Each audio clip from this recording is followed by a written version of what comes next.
இல்லப்பா, எனக்கு இதுவே போதும். நான் இப்படியே இருந்துக்கிறேன். பாதி வழியிலேயே எனக்கு இது ரொம்ப கஷ்டமா இருக்கு.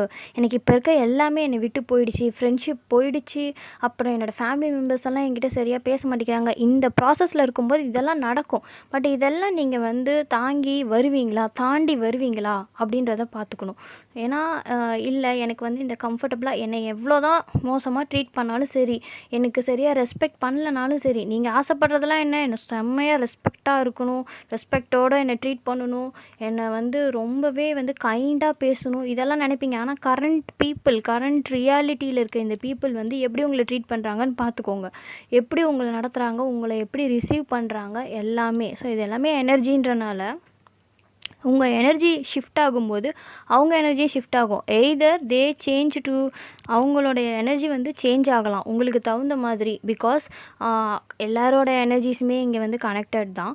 அதனால் நீங்கள் என்ன நினைக்கிறீங்களோ, நீங்கள் நினச்ச மாதிரி லைக் இந்த பீப்புள் என்கிட்ட நல்லா பேசுவாங்க அப்படின்னு நீங்கள் நினச்சிங்கன்னா, அந்த பீப்புள் உங்ககிட்ட நல்லா பேசுவாங்க, நல்லா கைண்டாக நடந்துப்பாங்க. இவர் எப்பயுமே சண்டை தான்ப்பா, இவர் வீட்டுக்கு வந்தாலே பிரச்சனை தான் அப்படின்னு நினச்சிங்கன்னா, அவங்களால உங்களுக்கு அந்த பிரச்சனை வரும். அன்னைக்கு அது நடக்கும். ஏன்னா டிஃபால்ட்டாக உங்கள் பிலீஃபும் உங்கள் எனர்ஜியும் அதை தான் கன்வே பண்ணுது. ஸோ எனர்ஜெட்டிக்கலி கனெக்டடுன்றனால அவங்களும் அந்த ஃபைட்டு மோட்லேயே தான் வருவாங்க. ஸோ அது ரிப்பீட் ஆகிட்டு இருக்குது. ஸோ இந்த பிலீஃப் சிஸ்டம் இதெல்லாம் பண்ணணும், இதெல்லாம் மாற்றணும் அப்படின்னா நீங்கள் வந்துட்டு எனக்கு ஈஸியாக இருக்கணும், மேனிஃபெஸ்டேஷன் ரொம்ப நேச்சுரலாக நடக்கணும் அப்படின்னா நீங்கள் பர்சனாகவே சேஞ்ச் ஆகணும். அந்த பர்சனாகவே சேஞ்ச் ஆகிறதுக்கு தான் இந்த டேர்ம்ஸ் அண்ட் கண்டிஷன்ஸ் எல்லாம் நம்ம அக்ரி அப்படின்னு சொல்கிறோம். இதுக்கு நிறைய ப்ராசஸ் இருக்குது. ஹீலிங் ஃபஸ்ட்டு வந்துட்டு உங்கள் ட்ராமாஸ் எல்லாம் என்னென்னு உங்களுக்கு தெரியணும். லைக் சைல்டுஹுட் ட்ராமாவாக இருக்கலாம், இல்லாட்டி இந்த ரீசன்ட் பாஸ்ட்டில் நடந்த ஏதாவது ஒரு ட்ராமாவாக இருக்கலாம். ட்ராமான்றது ஒன்றும் இல்லை. ஃபார் எக்ஸாம்பிளுக்கு நான் சொல்கிறேன். நான் வந்து மேபி நீங்கள் டாக்ஸிக்காக இருக்கலாம். நீங்கள் டாக்ஸிக்காக இருக்கிறனால தான் உங்களுக்கு ஒரு டாக்ஸிக் லவ்வர் கிடச்சிருப்பாங்க.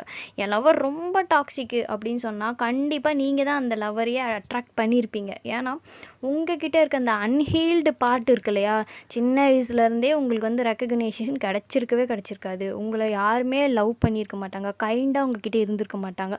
அதனால் என்ன ஆகும், உங்களுக்கு கிடைக்காத விஷயத்தினால நீங்கள் அதை ஏங்கி அதே மாதிரி ஒரு கைண்ட்னஸ்க்காகவும் அதே மாதிரி ஒரு டாக்ஸிக் பேட்டர்ன்லேருந்து வெளியில் வந்த ஒரு லவ்வர் தான் உங்களுக்கு கிடச்சிருப்பாங்க. அதனால் என்ன ஆகும், அவங்கக்கிட்டேயும் உங்களுக்கு அந்த ஃபுல்ஃபில்மெண்ட் வராது.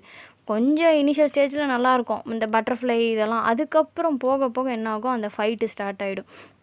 ஸோ இந்த மாதிரி தான் நான் அந்த பர்சனலாக நம்மளுக்கு வந்துட்டு சேர்றாங்க, நம்ம லைஃப்பில் வந்து அட்ராக்ட் ஆகி வந்துட்டுருக்காங்க. நீங்கள் உங்களை சேஞ்ச் பண்ணிக்கிட்டீங்கன்னா, அதாவது எந்த பர்சன் நீங்கள் ஆசைப்படுறீங்களோ அந்த பர்சனாக